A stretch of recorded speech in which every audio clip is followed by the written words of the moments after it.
Hi friends, ఎలా ఉన్నారు? Welcome to Ramyaraj DP channel.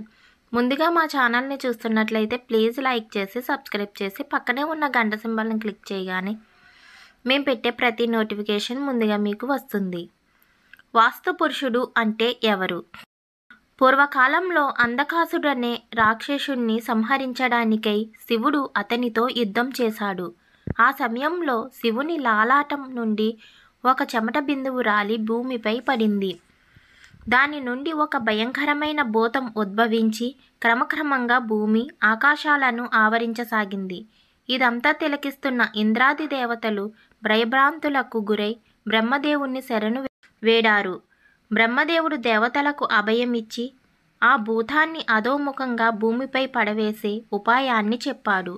బ్రహ్మ చెప్పినట్లే దేవతలందరూ కలిసి భూతాన్ని పట్టుకుని భూమికి అధోముఖంగా కిందకు పడేశారు.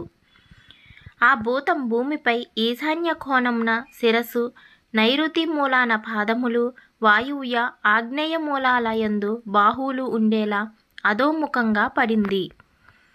భూతం తిరిగి పైకి లేవకుండా దేవతలందరూ దానిపై ఒక్కొక్కరు ఒక్కొక్క స్థానాన్ని అధిష్ఠించారు.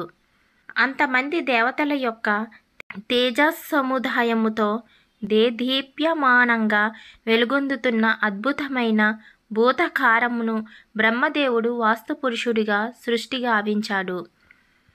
Thanks for watching friends.